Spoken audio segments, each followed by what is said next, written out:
La crise de l'énergie va impacter très sévèrement les universités, les écoles et la vie des étudiants français. C'est donc le sujet à la une des actualités du jour aujourd'hui. On est parti donc ensemble pour une nouvelle plongée dans l'actualité en une dizaine de minutes. Bon, alors vous le savez, on en a suffisamment parlé sur la chaîne, la France vit comme plusieurs autres pays européens une crise énergétique depuis des mois. Une crise qui menace d'empirer cet hiver puisque les besoins en énergie augmentent, avec notamment des prix du gaz et de l'électricité qui ont explosé et qui devraient continuer à augmenter dans les prochains mois. Le tout dans un contexte de la guerre en Ukraine, mais plus largement dans le contexte d'un marché européen qui est tendu depuis quelques temps, y compris avant la guerre en Ukraine. Alors face à cela et face au risque de pénurie d'électricité qui est évoqué pas mal de fois ces dernières semaines, y compris par le gouvernement, eh bien certaines universités ont décidé de prendre des mesures parfois drastiques pour faire face donc à la crise et pour faire baisser leurs factures d'énergie. La première mesure par exemple qui a été prise, c'est celle de l'université de Strasbourg qui a décidé de fermer ses portes 2 semaines supplémentaires cet hiver. En gros, les vacances de Noël vont être allongées d'une semaine début janvier et par ailleurs, eh bien, les étudiants auront une semaine de cours en visioconférence plutôt qu'en physique au mois de février. On peut citer par ailleurs le cas d'université à Rouen où les stages pourraient potentiellement être affectés avec la période de stage pour les étudiants qui pourrait être avancée. Elle aurait donc lieu cet hiver pour limiter les cours en présentiel et faire en sorte donc que les étudiants soient présents en entreprise plutôt que en cours. Sauf que vous l'aurez compris, eh bien toutes ces mesures impactent directement le quotidien et la vie universitaire des étudiants. Les organisations et les syndicats étudiants dénoncent notamment le retour des cours à distance, des cours à distance qui ont parfois été très mal vécus par plusieurs étudiants pendant les différents confinements, notamment puisque certains n'ont pas forcément de bonnes connexions internet ou plus largement de bonnes conditions de travail dans leur petit appartement, et globalement les étudiants craignent un enseignement de moins bonne qualité dans le contexte actuel. Par ailleurs, les syndicats étudiants dénoncent plus largement les conséquences que tout cela pourra avoir sur le quotidien des étudiants. En effet, beaucoup vivent dans des logements qui sont souvent mal isolés, voire qui ne sont pas du tout chauffés l'hiver, et donc certains estiment qu'en remettant des cours à distance comme ça, on fait payer finalement aux différents étudiants qui sont chez eux le prix et la facture d'énergie, une facture qui peut peser forcément sur le budget des étudiants. Alors comme éventuelle solution de secours pour continuer à aller en cours sans passer à des cours de temps en temps en visio, eh bien certains proposent de réduire certes tout simplement le chauffage dans les grands espaces ou dans les couloirs, mais de maintenir tout de même le chauffage dans les salles de cours histoire d'avoir des conditions de travail décentes.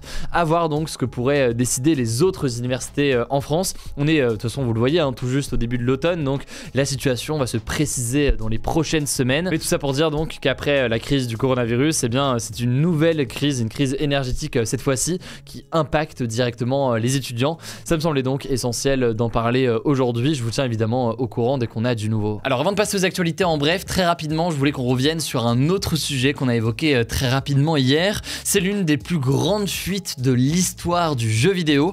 Ce week-end, un pirate du nom de T-Pot a publié sur un forum plus de 90 vidéos du jeu GTA 6, et ce alors qu'il est encore en développement. On va donc démêler le vrai du faux sur le sujet. Alors pour ceux qui ne connaissent pas, un petit contexte tout de même, GTA c'est donc la 4e série de jeux vidéo la plus vendue de tous les temps, et sa nouvelle édition GTA 6 est l'un des jeux les plus attendus de la décennie, presque 10 ans après la sortie de GTA 5. Perso, l'attente de mon côté commence à se faire ressentir. Bon, déjà, les fuites qui circulent sont-elles authentiques? Eh bien, devant l'ampleur massive de cette fuite et les très nombreux relais, notamment sur Twitter, eh bien, certains ont d'abord douté de son authenticité.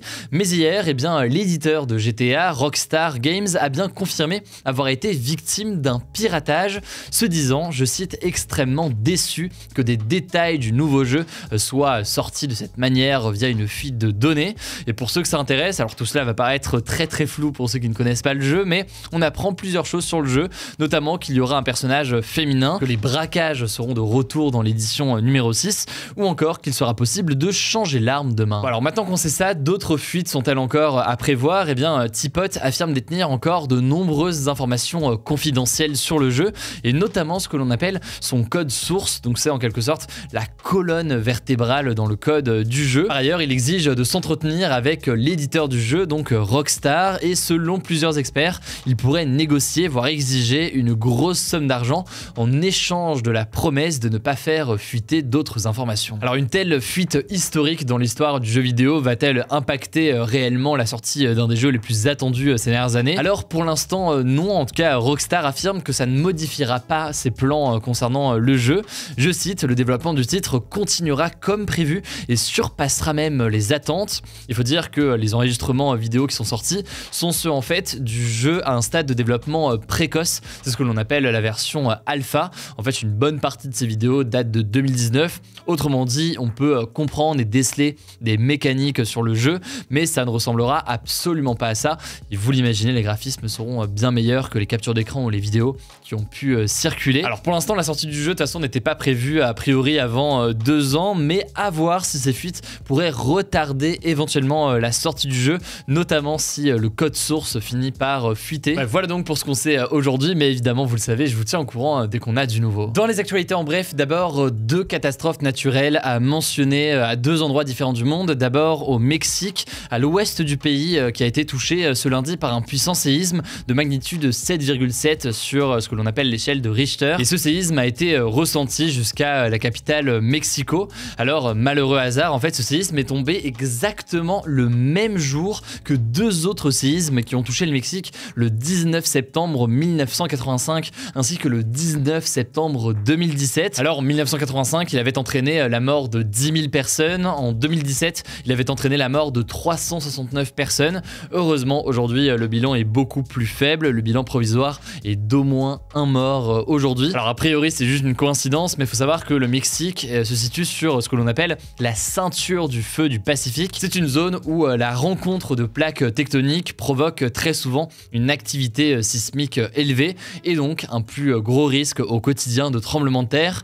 Par ailleurs, je le disais donc, une autre catastrophe naturelle a été signalée ces derniers jours, cette fois-ci au Japon dimanche soir. Il s'agit en l'occurrence d'un typhon, donc d'un cyclone qui se forme dans l'océan. C'est l'un des typhons les plus puissants jamais vus dans le pays, et ce à tel point que 4 millions de personnes ont été invitées à évacuer leur domicile. Le bilan est désormais de 4 morts et de 114 blessés. Plus de 100 000 foyers, donc maisons, sont par ailleurs actuellement privés d'électricité.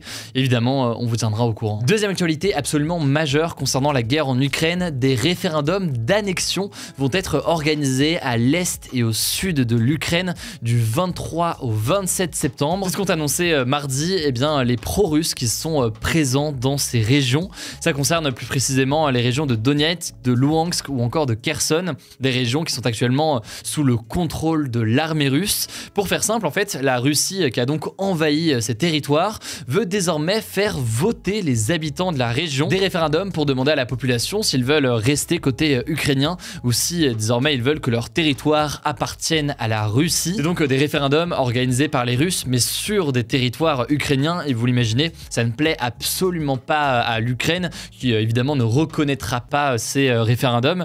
D'ailleurs, l'Ukraine a promis, je cite, de liquider la menace russe en réponse donc à cette annonce de référendum. Alors la Russie a déjà organisé ce genre de référendum en mars 2014 dans la région de la Crimée après l'avoir envahi militairement, et selon les résultats russes à l'époque, les habitants avaient voté à 97% pour être rattachés à la Russie. Mais vous l'imaginez, ce référendum avait été très fortement contesté sur ses méthodes et avait été jugé donc illégal par de nombreux pays dont l'Ukraine. Troisième actualité importante liée au même sujet, la Pologne, l'Estonie, la Lettonie et la Lituanie, qui sont donc 4 pays frontaliers de la Russie, ont décidé d'interdire l'accès à leur territoire aux touristes russes, ce qui est en l'occurrence une première. Alors il y a 2 raisons qui sont avancées. Première raison, c'est qu'ils estiment que la venue de touristes russes serait une menace selon eux pour leur sécurité nationale. Et puis deuxième raison, ces pays voient aussi cette interdiction de touristes russes